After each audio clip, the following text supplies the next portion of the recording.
പിന്നെ ബഹുമാനികളെ, ബഹുമാനപ്പെട്ട MT ഉസ്താദിനോട് കൂടെയായിരുന്നു ഷെയ്ഖുന കോയക്കുട്ടി ഉസ്താദിന്റെ ജനാസ കാണാൻ ഞങ്ങൾ പോയിരുന്നത്. MT ഉസ്താദിന്റെ ഭാര്യ പിതാവാണ്, അതോടുകൂടെ എൻ്റെ ഉസ്താദുമാണ്. അങ്ങനെ തിരിച്ചു പോരുമ്പോൾ ഷെയ്ഖുന കോയക്കുട്ടി ഉസ്താദിന്റെ അന്ത്യസമയത്തുള്ള വിഷയം ഞങ്ങളോട് ബഹുമാനപ്പെട്ട MT ഉസ്താദ് പറഞ്ഞു തന്നു.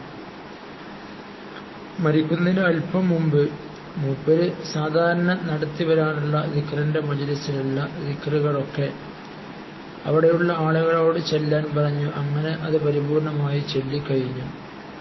അതിനുശേഷം യാസീൻ ഓതാൻ പറഞ്ഞു. യാസീൻ അല്പം ഓതി കുറച്ച് എത്തിയപ്പോൾ ബഹുമാനപ്പെട്ട ഷെയ്ഖുന കോയക്കുട്ടി ഉസ്താദിനിക്ക് ചെറിയ ശ്വാസതടസ്സമുണ്ടായി, ശ്വാസം മുട്ടൽ അനുഭവപ്പെട്ടു.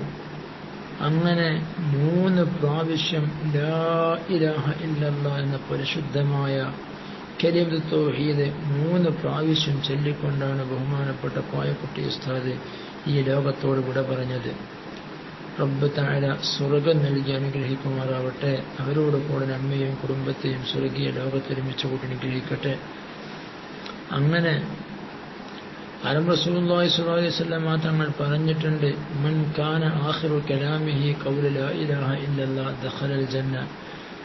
ഏതെങ്കിലും ഒരു മനുഷ്യന്റെ അവസാന വാക്ക് ലാ ഇലാഹ ഇല്ലല്ലാഹ് എന്നായാൽ അവൻ സ്വർഗത്തിൽ പ്രവേശിച്ചു എന്നാണ് റസൂലുള്ളാഹി പറഞ്ഞത്. ദഖലൽ ജന്ന, അവൻ സ്വർഗത്തിൽ പ്രവേശിച്ചിരിക്കുന്നു എന്ന്. അങ്ങനെയുള്ളതായ അവസ്ഥയാണ് ബഹുമാനപ്പെട്ട കോയക്കുട്ടി ഉസ്താദിനിക്ക് അള്ളാഹ് നൽകിയിരിക്കുന്നത്. റബ്ബ് തആല സ്വർഗ്ഗം നിർബന്ധമാക്കുന്ന വിഭാഗത്തിൽ അവരെ നമ്മയൊക്കെ ഉൾപ്പെടുത്തി അനുഗ്രഹിക്കുമാറാവട്ടെ. ഇതാണ് മുഅ്മിനീങ്ങളെ അഹ്ലുസുന്നത്തി വൽ ജമാഅത്തിന് വേണ്ടി പ്രവർത്തിച്ചാലുള്ള നേട്ടം. സുന്നത്ത് ജമാഅത്തിന് വേണ്ടി പ്രവർത്തിച്ചാലുള്ള നേട്ടം, സുന്നത്ത് ജമാഅത്തിന് വേണ്ടി പ്രവർത്തിക്കുന്ന ആലിമീങ്ങൾക്കുള്ളതായ മെച്ചം ഇതൊക്കെയാണ്. അതുകൊണ്ട് ഇതൊക്കെ സുന്നത്ത് ജമാഅത്തിന് വേണ്ടി പ്രവർത്തിച്ചതിനുള്ളതായ നേട്ടമാണ്. ഈ സമുദായത്തിന് വേണ്ടി അധ്വാനിച്ചതിനുള്ളതായ, ഈ ഉമ്മത്ത് മുഹമ്മദിയയ്ക്ക് വേണ്ടി അധ്വാനിച്ചതായ അധ്വാനിച്ചതിനുള്ളതായ പ്രതിഫലമായിട്ടാണ് അള്ളാഹു ഇങ്ങനെയുള്ള നേട്ടങ്ങൾ കൊടുക്കുന്നത്. അള്ളാഹു സ്വർഗീയ ലോകത്തെ നമുക്ക് ഒരുമിച്ച് കൂട്ടി അനുഗ്രഹിക്കുമാറാവട്ടെ.